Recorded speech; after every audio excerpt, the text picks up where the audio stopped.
Hello and welcome to radiant academy. मैं अमोल छेपे आप सभी का स्वागत करता हूं रेडिएंट एकेडमी के इस नए एडिटोरियल एनालिसिस में। आज थोड़ा सा चेंज है। आज वर्ड स्वैप नहीं है, आज आपके लिए मैं पैराजंबल लेके आया हूं और वो पैराजंबल होमवर्क दूंगा। ठीक है, क्लोज टेस्ट भी है रोज की तरह, पर वो क्लोज टेस्ट के आंसर्स आज आपको कमेंट बॉक्स में नहीं डालने हैं। सबसे पहले हम वर्ड्स देखेंगे यानी वोकेबलरी देखेंगे, उसके बाद क्लोज टेस्ट दूंगा आपको, तो आप सॉल्व कीजिए।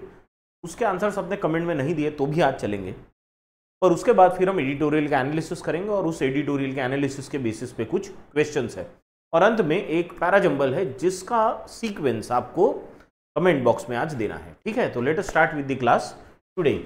आज हमारे पास देखेंगे पहला वर्ड कौन सा है। The first word we have today is evinced. Evinced, इससे मिलता जुलता एक वर्ड हमने पहले जो सुना है वो कौन सा है, कन्विंस्ड। ठीक है ना, तो कन्विंस्ड ये वर्ड अलग है, वो उसका मीनिंग आपको बाद में बताऊंगा, पर इनविंस्ड वर्ड ये नया है हमारे पास आज। इनविंस्ड का मतलब क्या होता है? इनविंस्ड का मतलब होता है अपनी एक्शन से या अपनी बातों से किसी चीज का, किसी फीलिंग का बताना या जताना, डायरेक्ट बताए बिना अपनी एक्शन से जताना, दैट इज कॉल्ड इनविंस्ड। अगर मेरे फेशियल एक्सप्रेशन से आपको गुस्सा दिख रहा है तो मैं उस गुस्से को इनविंस कर रहा हूँ, मतलब आपको जता रहा हूँ। भले ही मैं उसे शब्दों से नहीं बता रहा हूं, पर मैं उसे जता रहा हूं, दैट इज कॉल्ड इनविंस। देखिए sentence, his speech evinced a strong commitment to social justice. उसने जो भाषण दिया उस भाषण से ये बात दिख रही थी, यानी ये जताई जा रही थी कि वो बहुत स्ट्रांगली कमिटेड है सोशल जस्टिस के लिए। ठीक है, तो कोई चीज किसी चीज से दिखाई देना, जताना, basically that is called evince. देखो इसका मीनिंग क्या होगा, to reveal the presence of a quality और फीलिंग, या टू डेमोन्स्ट्रेट क्लियरली, किसी चीज को क्लियरली डेमोन्स्ट्रेट करना, बताना या दिखाना अपने एक्शंस द्वारा, that is called to evince. Synonyms क्या होंगे इसके? मैनिफेस्ट करना। मैनिफेस्ट का मतलब क्या होता है? अपनी जो इच्छाएं हैं उसे प्रकट करना, दैट इज मैनिफेस्ट करना। ठीक है, डेमोन्स्ट्रेट करना, ये तो वर्ड आपको पता है, कोई चीज के सामने डेमोन्स्ट्रेट की जा रही है, दिखाई जा रही है। या रिवील करना, रिवील करना मतलब अपने मन में है बस उसे लोगों के सामने लाना, that is called to reveal. ठीक है, एंटोनिम्स क्या होंगे इसके? कंसील करना। कंसील ये वर्ड हमने इससे पहले भी देखा है, कंसील मतलब छुपाना किसी चीज को। ठीक है, कंसील करके रखना, छुपा के रखना। और इनविंस मतलब जो मन में है वो इच्छा बाहर लाना, उसे इनविंस कहते हैं। छुपा के रखना मतलब कंसील करना। हिड, हिड मतलब छुपाना, हिडन। ऑब्सक्योर, ऑब्सक्योर मतलब जो क्लियर नहीं है उसे हम ऑब्सक्योर कहेंगे। तो क्लियरली अपनी इच्छाओं को बताना इनविंस करना हो गया, या उसे क्लियरली नहीं बताना, क्लियर ना करना, वो हो गया ऑब्सक्योर। ठीक है, दूर का रिश्तेदार है समझो, इसका दूर का एंटोनिम है, पर एंटोनिम है। ठीक है, समझ गया? इनविंस, इनविंस का मतलब होता है जताना या कोई चीज अपने आप दिख जाना किसी के भाषण से या बर्ताव से। कन्विंस्ड का मतलब क्या होता है? कन्विंस, किसी को कन्विंस करना मतलब राजी करना या यकीन दिलाना, या खुद कन्विंस होना मतलब यकीन कर लेना। तो यकीन करना या कराना, दैट इज कन्विंस। तो इनविंस और कन्विंस में डिफरेंस है। ठीक है, चलो नेक्स्ट वर्ड पे जाएंगे। दूसरा जो वर्ड हमारे पास है वो है एम्पिरिकल। अब ये एम्पिरिकल जो वर्ड है ये हमेशा डेटा के साथ यूज होने वाला वर्ड है। एम्पिरिकल का मतलब क्या होता है? एम्पिरिकल मतलब कोई भी ऐसी चीज जो ऑब्जर्वेशन से प्राप्त होती, यानी आपने ऑब्जर्वेशन किया, ऑब्जर्व किया और उसके बाद कुछ चीज़ें नोट डाउन की, और फिर जो आपका डेटा तैयार हुआ है वो एम्पिरिकल डेटा है। इसके अलावा आप घर पे बैठे बैठे या रिसर्च कर रहे होंगे तो थ्योरी में भी डेटा बना सकते हो। एक थ्योरी लिखी और थ्योरी के हिसाब से ये डेटा बन रहा है, that is not based on practical observations, तो वो थ्योरेटिकल डेटा हो गया। और एक डेटा होता है जो प्रैक्टिकल ऑब्जर्वेशन पे बेस्ड होता है, उस डेटा को हम एम्पिरिकल डेटा कहते हैं। ठीक है, देखो sentence, the scientist finding, scientist के findings, scientist findings were grounded in empirical data collected over several years. तो साइंटिस्ट ने जो अपने फाइंडिंग्स रखे वो किस पे बेस्ड थे? ग्राउंडेड इन का मतलब क्या होता है? Based on. ग्राउंडेड इन का मतलब क्या होता है? Based on. तो what are they based on? They are based on empirical data, जो ऑब्जर्वेशन से प्राप्त किया गया था डेटा, उस पे वो बेस्ड थे, जो सालों से दिया गया था। मीनिंग क्या होगा इसका? बेस्ड ऑन ऑब्जर्वेशन और एक्सपीरियंस रादर देन थ्योरी और प्योर लॉजिक। एक तो आप लॉजिक लगा के कोई डेटा बता सकते हो या थ्योरी में बता सकते हो, पर वो डेटा से अलग कौन सा होता है जो ऑब्जर्वेशन से लिया जाता है। सिनोनिम्स क्या होंगे इसके? ऑब्जर्वेशनल, एक्सपेरिमेंटल या फैक्चुअल, जो एक्चुअली है वो है फैक्चुअल। एंटोनिम्स क्या होंगे इसके? थेरोटिकल, है ना, या स्पेक्यूलेटिव। स्पेक्यूलेटिव मतलब स्पेक्यूलेट किए कि इतने इतने लोगों ने ऐसा ऐसा किया होगा, दैट इज स्पेक्यूलेटिव, है ना। वहाँ पे चोरी हुई, किसी जगह पे, एक जगह पे चोरी हुई और वो चोरी करके ऐसे लग रहा है कि शायद इतने इतने लोग होंगे चोरी में, दैट इज स्पेक्यूलेटिव ना, उसमें एम्पिरिकल डेटा कुछ है नहीं।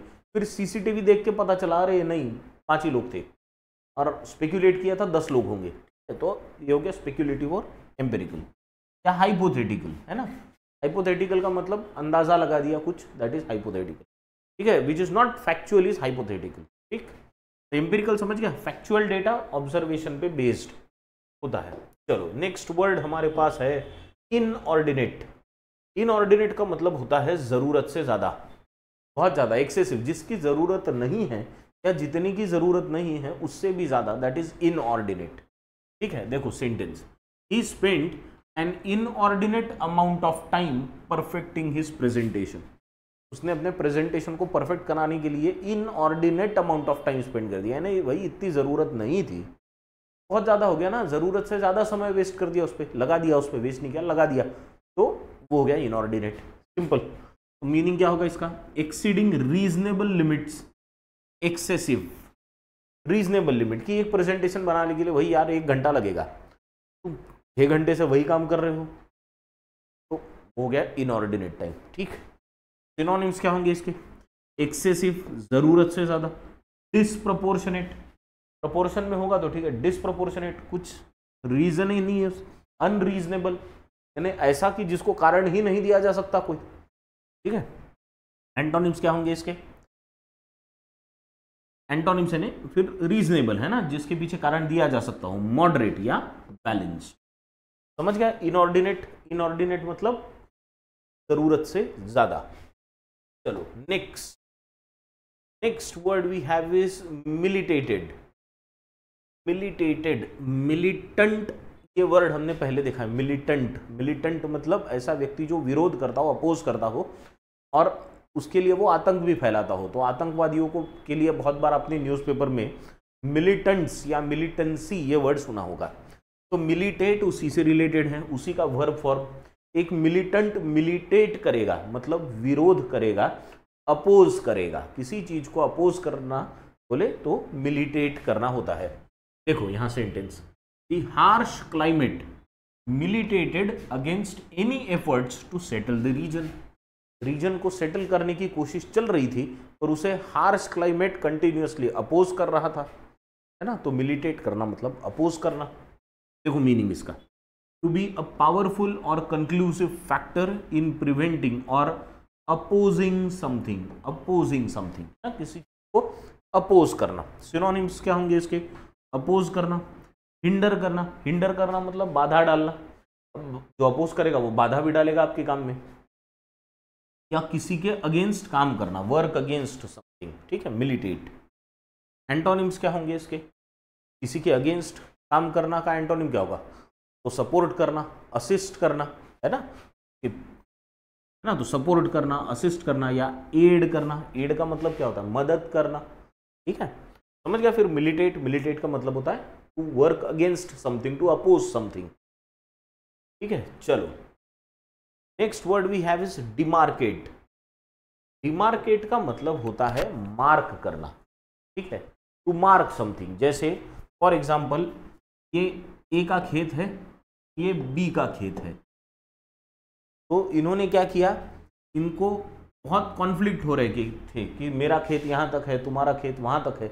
फिर गिनने के लिए गवर्नमेंट ऑफिशियल्स को बुलाया, तब फिर गवर्नमेंट ऑफिशियल ने क्या की, मैप देखा और मैप देख के बोला कि मैप देखा, एरिया डिसाइड किया, एरिया गिन लिया पूरा और गिनने के बाद डिसाइड किया, देखो भाई ये तुम्हारे दोनों के बीच में की बाउंड्री है, अब ये बाउंड्री मैं यहाँ पे मार्क करके दे देता हूँ। तो ये मार्क करना, इसी को बोलते हैं डिमार्केट करना, ना, दो खेतों के बीच में हम लोग बाउंड्रीज मार्क करके लगते हैं ना, तो वो कहता है डिमार्केट करना। समझ गए? देखो सेंटेंसेस का, द टू कंट्रीज, यहाँ पे मैंने तो दो खेत वाले लोग बताए थे, यहाँ पे दो कंट्रीज है। The two countries agree to demarcate their shared border to avoid future conflicts. दो कंट्रीज ने अपना एरिया डिमार्केट कर लिया, बाउंड्री डिमार्केट कर ली। डिमार्केट का मीनिंग क्या होगा? टू सेट द बाउंड्रीज और लिमिट्स ऑफ समथिंग, किसी चीज की लिमिट। एक भी व्यक्ति अपनी बाउंड्रीज को भी डिमार्केट कर सकता है कि ये चीजें हैं, मैं इन चीजों के अलावा और कोई चीजों में इंटरेस्ट नहीं लूंगा, तो आपने अपने लिए ही बाउंड्रीज डिमार्केट कर ली। ठीक है, सिनोनिम्स क्या होंगे इसके? डिफाइन करना, डिफाइन कर दी बाउंड्री, ये बाउंड्री है। डिलिनिएट करना, अभी डिलिनिएट हमने इससे पहले वर्ड भी देखा है ना। डिलिनिएट करना मतलब लाइंस ड्रॉ करके मार्क कर देना एरिया, डिलिनिएट और मार्क करना। एंटोनिम्स क्या होंगे इसके? ये हटा देंगे तो क्या हो जाएगा? सब एरिया मिक्स हो जाएगा। सब एरिया मिक्स हो गया तो एरिया इज ब्लेंडेड, मिक्स या ऑब्सक्योर। उसको ऑब्सक्योर फिर से आ गया, देखो ऑब्सक्योर का मतलब अनक्लियर कर देना, कि क्लियर नहीं रहा है कि बाउंड्री कौन सी है ना, तो वो ऑब्सक्योर बाउंड्री हो गई फिर। ठीक, समझ गया डिमार्केट। चलो next word we have is affiliation. Affiliation, affiliation मतलब किसी से जुड़ाव है ना, किसी के साथ एसोसिएशन मतलब एफिलिएशन। आपने सुना होगा ना, हमारे यहाँ पे आप जो भी कॉलेज में पढ़ते होंगे, वो कॉलेज किसी तो भी यूनिवर्सिटी से अफिलिएटेड है ना। अगर आप ऐसे कॉलेज से नहीं पढ़े हो कि जो ऑटोनॉमस है, तो आपका कॉलेज किसी ना किसी यूनिवर्सिटी से अफिलिएटेड है, मतलब उस यूनिवर्सिटी से एसोसिएटेड है, उससे जुड़ा हुआ है। That is affiliation. देखो sentence, is affiliation with the political party brought him many advantages, है ना, उसको बहुत एडवांटेजेस मिले। क्यों? क्योंकि उसका एफिलिएशन, जुड़ाव एक पॉलिटिकल पार्टी के साथ था, जुड़ाव था, उसका एसोसिएशन था, संबंध थे। ठीक है, मीनिंग क्या होगा इसका? द स्टेट और process of being associated with a particular group और ऑर्गेनाइजेशन। एसोसिएशन। सिनोनिम्स क्या होंगे इसके? To be in association with someone, किसी के साथ कनेक्शन होना, या अलायंस होना। अलायंस मतलब दो लोग या दो से ज्यादा लोग इकट्ठा गए और एक अलायंस बना लिया। ठीक है, दैट इज अलायंस। एंटोनिम्स क्या होंगे इसके फिर? डिसएसोसिएशन, सेपरेशन, अलग अलग होना। डिटैचमेंट, अटैचमेंट का अपोजिट डिटैचमेंट। समझ गया? अफिलिएशन बहुत सिंपल सा वर्ड है, जुड़ाव किसी के साथ। चलो next word we have is perennial. Perennial, perennial ये वर्ड हमने ज्योग्राफी में स्कूल में देखा है। रिवर्स जब हम पढ़ते थे तो दो टाइप की तो रिवर्स हमको बताई जाती थी, एक होती थी सीजनल रिवर्स और दूसरी होती थी पेरिनियल रिवर्स। सीजनल रिवर्स मतलब वो रिवर्स होती थी जिनमें सिर्फ बारिश के दिनों में ही पानी होता है, और पेरिनियल रिवर्स उन रिवर्स को कहा जाता था जिनमें साल भर पानी होता है। ठीक है, जो जनरली कभी सूखती नहीं, तो ऐसे रिवर्स को पेरिनियल रिवर्स कहते हैं हम लोग। राइट, पेरिनियल का मतलब क्या हो गया फिर? उसमें से साल भर चलने वाली। क्या अब साल भर ही रहेगा ऐसा नहीं है, हमेशा के लिए वो चलने वाली, हमेशा उसमें पानी होता है, कंटिन्यूअस। तो कंटिन्यूअस इज पेरिनियल। ठीक है, देखो sentence, the perennial appeal of classic literature makes it relevant even today. Classic literature की जो अपील है वो कैसी है? पेरिनियल है, कंटिन्यूअस है। पेरिनियल मतलब कंटिन्यूअस, कंटिन्यूअस अपील है उसकी। मीनिंग क्या होगा इसका?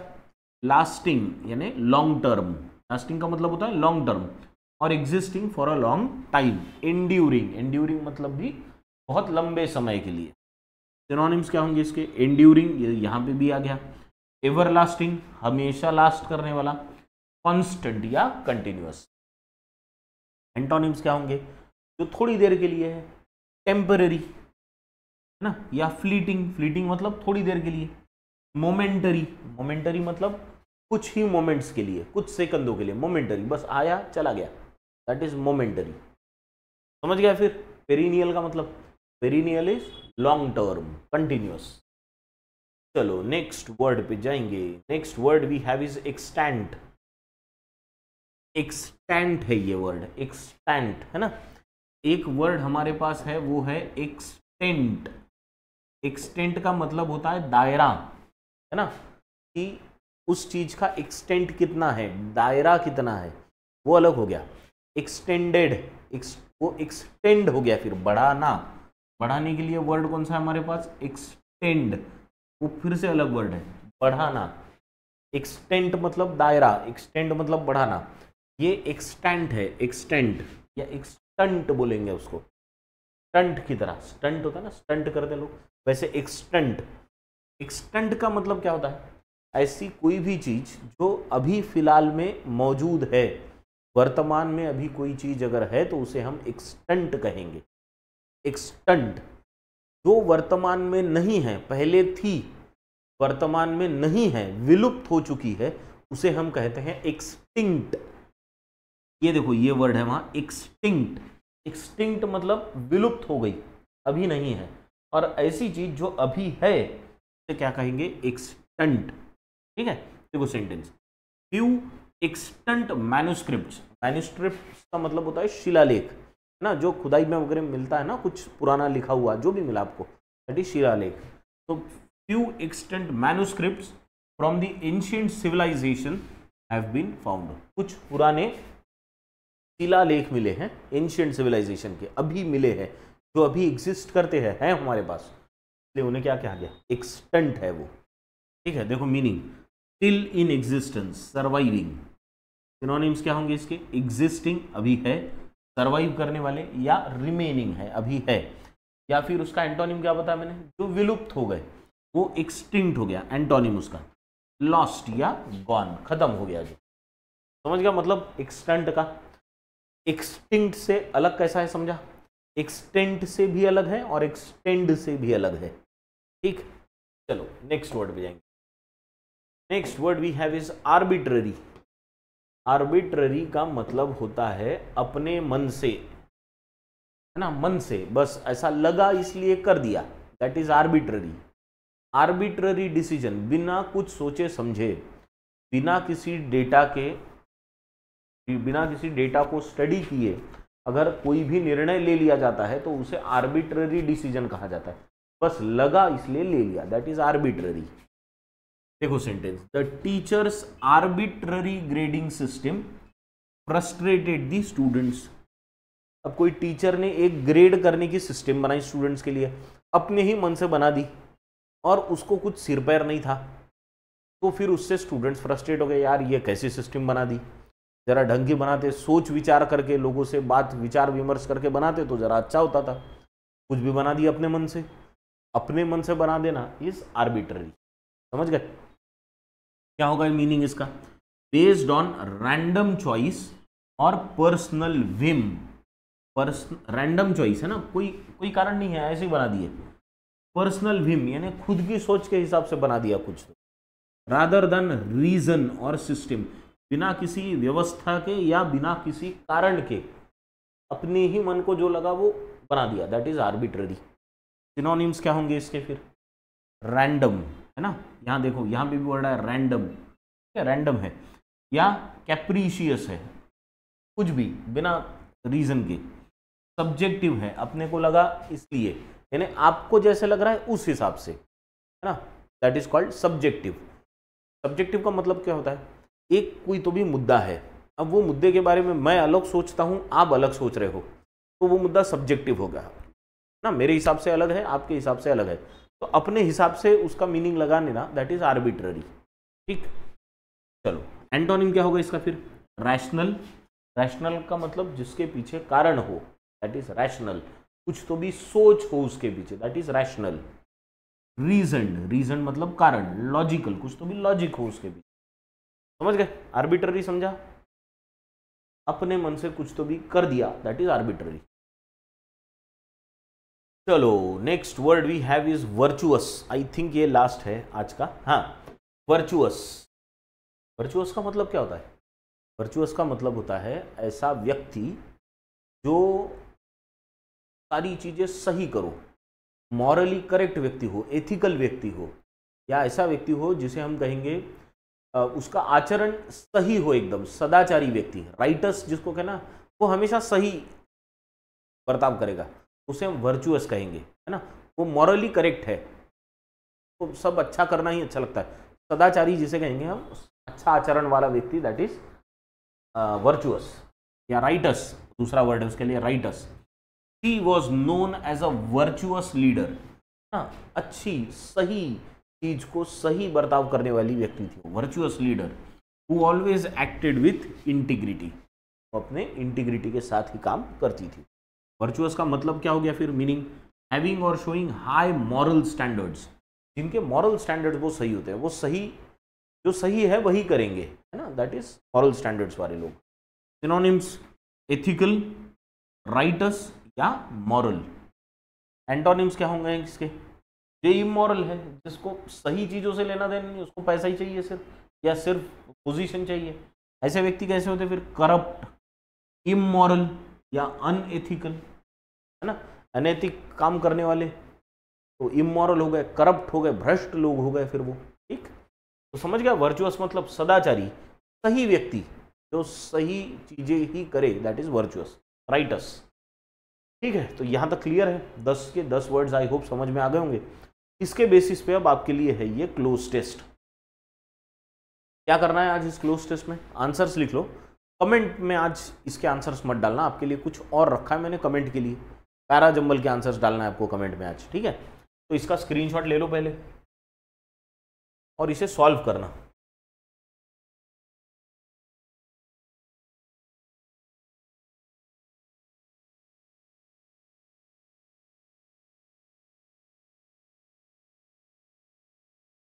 ठीक है, डन, ले लिया स्क्रीनशॉट। चलो, तो अब इस क्लोज टेस्ट के आंसर्स कमेंट बॉक्स में आज नहीं डाले तो भी चलेंगे, और अगर डाले तो बहुत ही अच्छा। चलो, let us now move on to the most important part of the class, की एडिटोरियल। तो आज का जो एडिटोरियल है वो है सरकार के जो ये तीसरी टर्म है मोदी गवर्नमेंट की, थर्ड टर्म के 100 साल पूरे हुए, उसी पे जो वो सेलिब्रेट कर रहे हैं, उस पे जो ऑथर है उन्होंने कुछ लिखा है, तो हम देखेंगे उसमें क्या लिखा है। तो पहले आप इसे पढ़ लो, फिर हम इसको डिस्कस करेंगे, गो थ्रू इट।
ठीक, चलो पढ़ लिया। हाँ, क्या है अभी इसमें, माइलस्टोन्स एंड यू टर्न्स नाम से ये एडिटोरियल है। क्या है, milestones and you turns the government on the government in its third term. सरकार ने जो तीसरा टर्म अभी चल रहा है मोदी गवर्नमेंट का, उस पर as their third term in office gather space, pace मतलब speed, the Narendra Modi government and the Bharatiya Janata Party are eager to claim a seamless continuity with the first 2 terms, है ना। अभी जैसे ही 100 साल नहीं, जैसे तीसरे टर्म में अभी धीरे धीरे सरकार स्पीड पकड़ रही है, कामों में और तेजी आ रही है, वैसे ही क्या हो ना, नरेंद्र मोदी गवर्नमेंट और बीजेपी ये क्लेम करने के पीछे लगी है, ऑथर का कहना है कि क्लेम करने के पीछे लगी है कि एक सीमलेस कंटिन्यूटी है। सीमलेस कंटिन्यूटी का मतलब जैसे पहले चल रहा था पहले 2 टर्म में 2014 से 19 और 2019 से 2024, वैसा ही आगे चल रहा है, कुछ खास उसमें फर्क नहीं पड़ा, ये बताने की कोशिश हो रही है as a mark of effective governance and leadership. और इसके द्वारा वो क्या बताने की कोशिश कर रहे हैं, यही एक अच्छी सरकार की और एक ताकतवर लीडरशिप की, यानी इसी से ताकतवर लीडरशिप या सरकार दिखती है। The government and the party have used arbitrary 100-day milestone to showcase their achievements in various sectors, है ना। और इसके लिए सरकार ने क्या किया है, सरकार ने भी और पार्टी ने भी, दोनों ने क्या किया है, एक आर्बिट्ररी 100-day माइलस्टोन शोकेस किया है। यानी आर्बिट्ररी ने खुद से ही ये बताया है कि देखो हमने 100 दिनों में क्या क्या किया। अब सरकार खुद से ही बताएगी, है ना, तो 100 दिनों में क्या क्या किया यह बताया है। वेरियस सेक्टर्स में क्या क्या किया है, from renewable energy to infrastructure, the successes of welfare schemes, है ना, किसके द्वारा बताया है, उन्होंने अलग अलग सेक्टर्स में, रिन्यूएबल सेक्टर में उन्होंने क्या किया, सरकार ने पिछले 100 दिनों में रिन्यूएबल सेक्टर्स में क्या किया है वो बताया। इंफ्रास्ट्रक्चर के फील्ड में सरकार ने पिछले 100 दिनों में क्या किया ये भी बताया। और बाकी जो सरकार की वेलफेयर स्कीम्स है ना, जो कल्याणकारी योजनाएं होती है सरकार की, उनका सक्सेस कैसा रहा ये भी सरकार ने बताया। They have also used the opportunity to pronounce that nothing has changed despite the dependence of the government on a coalition in the 18th Lok Sabha. अभी ये 18वीं लोकसभा है, तो ये जो 18वीं लोकसभा है उसमें ये सरकार ने बताने की कोशिश की है ना, टू प्रोनाउंस का मतलब होता है बताना, टू टेल समथिंग, ये बताने की कोशिश की है कि सरकार में 2014 से 19 में और 19 में 24 में जो था सब वैसा ही है, कुछ खास बदला नहीं।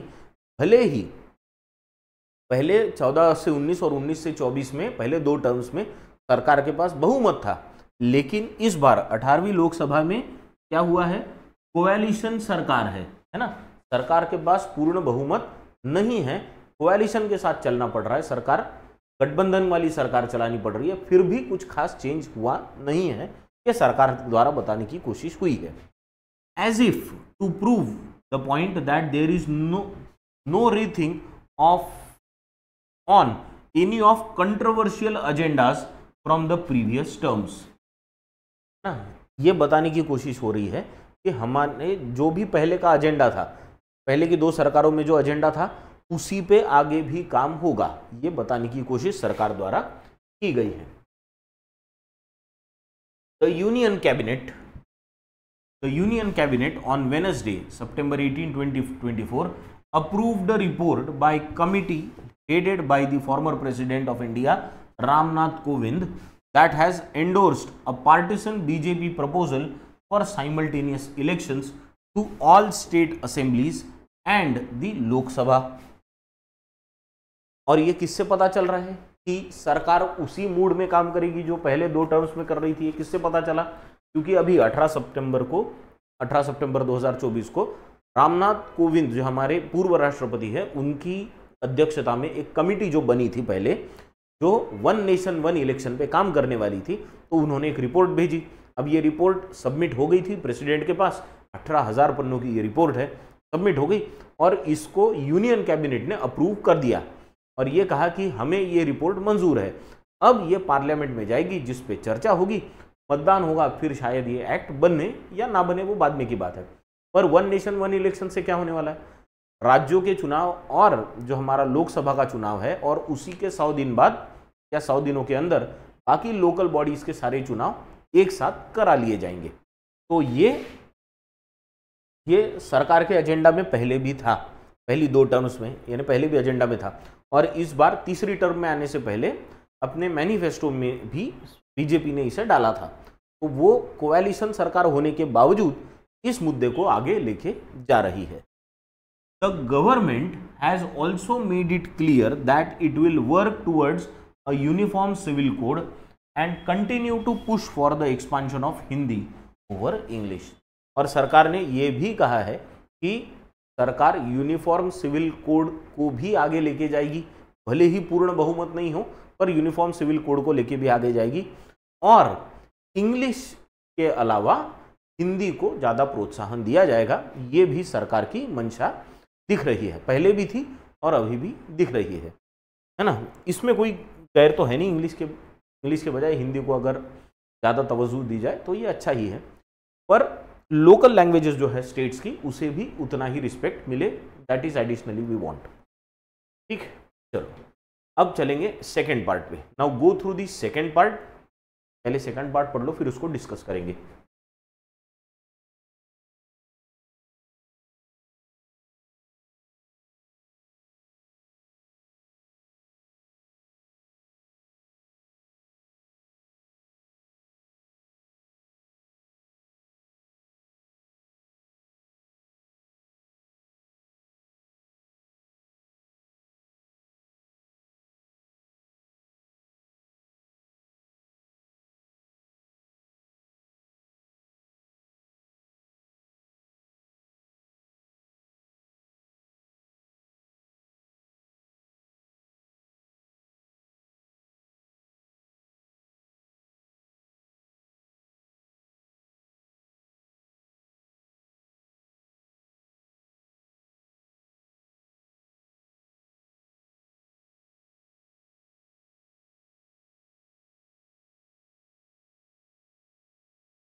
ठीक है, चलो पढ़ लिया।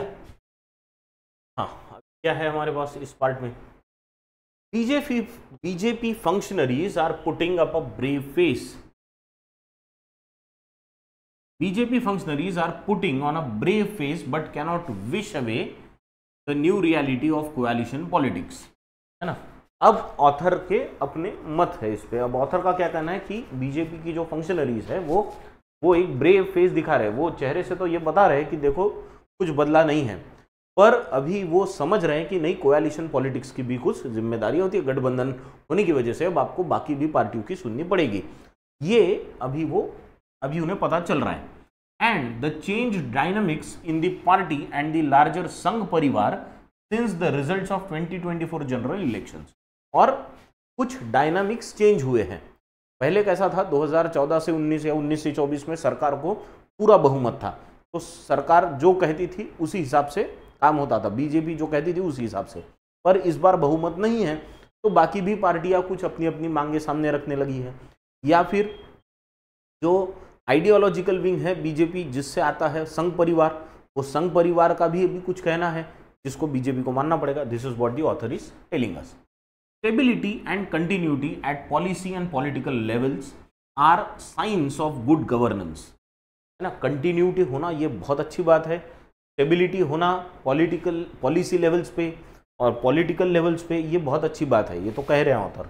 बट इसके अलावा और क्या, but so are negotiations, compromises and consensus in a diverse democracy. पर निगोशिएशंस करना, कॉम्प्रोमाइज करना, है ना, या कंसेंसस बनाना, एक मत बनाना, ये भी डेमोक्रेसी में, एक डाइवर्स डेमोक्रेसी के लिए अच्छी बात होती है। In governance as in driving, proactive and defensive approaches go together and U-turns are wise when racing ahead can lead to collusion। और गवर्नेंस में, तो गवर्नेंस को कैसे करें, गवर्नेंस ये ड्राइविंग की तरह है, जहां पे प्रोएक्टिव होना भी जरूरी है, जहां पे आप एक्शंस ले रहे हो ये भी जरूरी है, कभी कभी डिफेंसिव होना ये भी जरूरी होता है। स्पेशली कभी कभी आपको यू टर्न लेना अच्छा होता है आपके लिए, नहीं तो बहुत ज्यादा तेजी से चलोगे तो कहीं भिड़ जाने की, कोल्यूजन होने की भी, कोल्यूजन होने का भी डर है। तो कोल्यूजन होने से अच्छा यू टर्न ले लिया तो वो वाइज होता है, यानी समझदारी भरा होता है। The BJP has quietly learned this lesson though it is unwilling to own up its own new flexibility. अब ऑथर का कहना है कि बीजेपी ने ये लेसन अभी सीखा है कि कभी कभी यू टर्न लेना अच्छा होता है, नहीं तो आगे जाके कोल्यूजन हो जाएगा। अब ये लेसन उन्होंने सीख लिया है, पर वो अभी ये मानने के लिए तैयार नहीं है। Rigidity has been talked up as a sign of virtuous politics by strong man populism around the world and the BJP is now haunted by the ghost of its own past bombast. Rigid होना यानी हमने जो निर्णय लिया है उस निर्णय पे ठाम रहना, पक्का रहना, ये एक साइन होती है पॉलिटिक्स में। इसकी साइन होती है कि एक सच्चे लीडर की, एक ताकतवर लीडर की, और ये दुनिया भर में यही सोच जो है वो पॉपुलर है। और इसी की वजह से शायद अभी बीजेपी में जो फ्लेक्सिबिलिटी आई है कि उनको यू टर्न लेना पड़ा, इसकी वजह से वो इसे मानने के लिए तैयार नहीं है। This is what the author is saying. On some major policy issues the BJP has made course corrections after resistance from allies. कुछ चीजों में,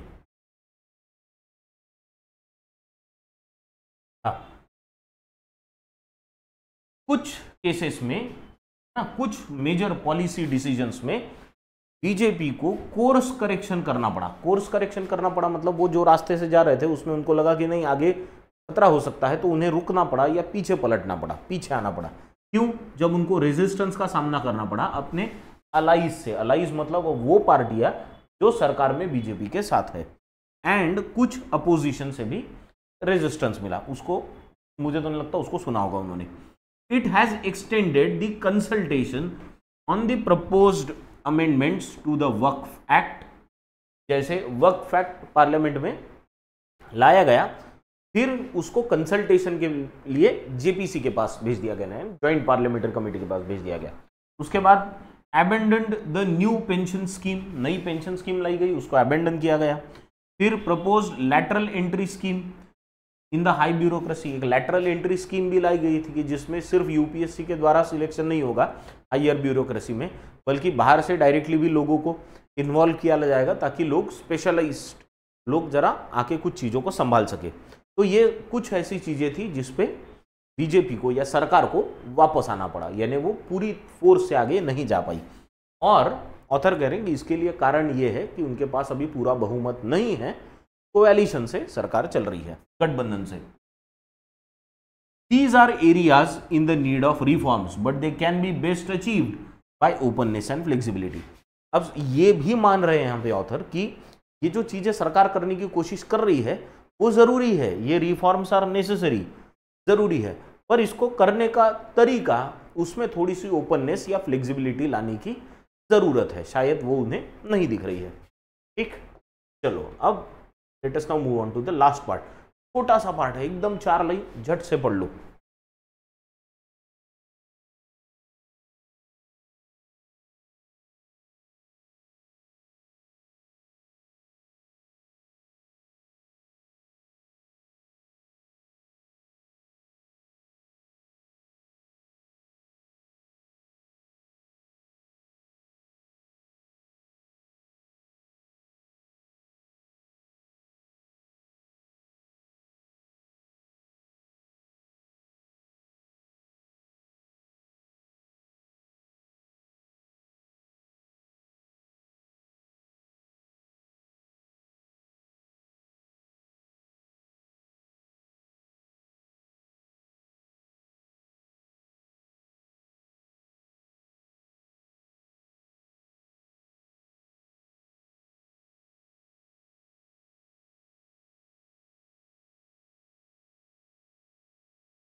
चलो पढ़ लिया, छोटा सा पार्ट है। क्या है अभी इसमें?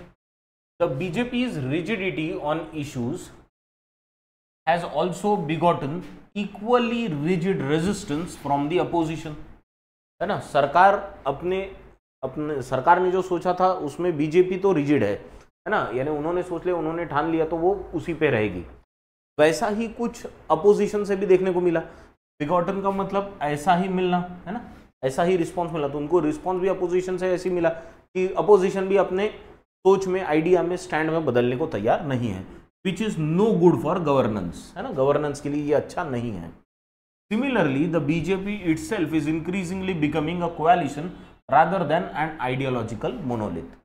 अब ऑथर के मत के हिसाब से उनको ऐसा लग रहा है कि बीजेपी खुद एक कोएलिशन की तरह बन रही है, जहां पे सारे विचारों को अब समाविष्ट किया जा रहा है ना। पहले वो एक सिर्फ आइडियोलॉजिकल एक मोनोलिथ की तरह होती थी। आइडियोलॉजिकल मोनोलिथ मतलब एक सोच, एक विचार, एक स्तंभ की तरह, कि उसे देख के ही बस उसी विचारधारा से चलना है। पर अब शायद बाकी की विचारधारा उसमें आ रही है। अगर ऐसा हो रहा है कहीं भी तो must be a good thing. It is good that the leadership has realise this. It will be better if it also articulates this more honestly. कि अगर ऐसा हो रहा है तो ये, अगर लीडरशिप को ये चीजें हो रही है तो अच्छा है कि लीडरशिप ये सारी चीजें रियलाइज कर रही है। This is what the author is saying. अगर ये ऐसा हो रहा है तो it is a good thing and the leadership is accepting it, तो ये अच्छा है। पर उनको ये बताना भी चाहिए कि हमने ये एक्सेप्ट कर लिया है, ठीक है। तो this is what the author is saying, समझ गया। तो ये कंप्लीटली एक पार्टी पे लिखा गया एडिटोरियल है कि पिछले 100 दिनों में क्या हुआ और उनके थॉट प्रोसेस क्या है उस पर, ठीक है। चलो, तो अभी व्यूज़ पे तो बहुत ज़्यादा बोल नहीं सकते अपन किसी के, हर एक व्यक्ति अपने व्यू के लिए बात कर सकता है, ठीक। चलो, तो क्वेश्चन क्या है हमारे पास? The question is what does the Modi government showcase as its achievement in the first 100 days of this government. पहले 100 दिनों की अचीवमेंट के तौर पे सरकार क्या बता रही है, यह आपको पूछा गया है। नेक्स्ट है which of the following report has been recently accepted by the Modi government. है ना, कौन सा रिपोर्ट को अब रिसेंटली, सबसे रिसेंटली एक्सेप्ट किया गया है। तीसरा है ट्रैजेक्टरीज, ये वर्ड यूज हुआ है। ट्रैजेक्टरीज कल था, है ना। मैं वर्ड आपको देता हूं, 1 मिनट। वर्ड, ये वर्ड नहीं है, वर्ड को हम कैंसिल करेंगे। This is not the word, the word is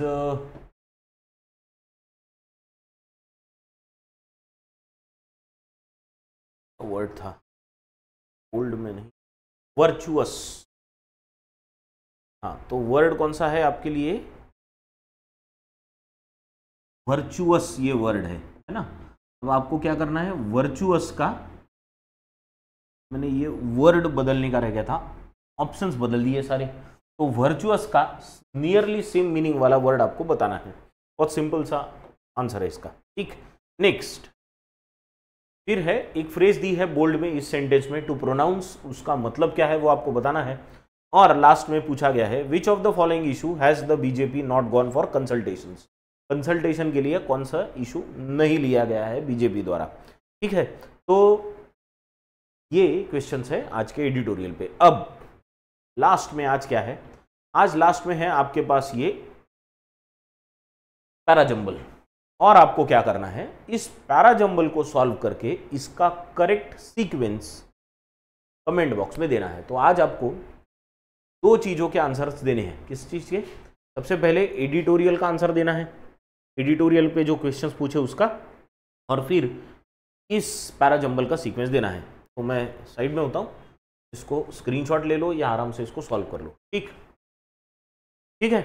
तो आज के क्लास में इतना ही, आज यहीं रुकेंगे, बाकी देखेंगे कल की क्लास में। Let us stop here with this. Thank you very much.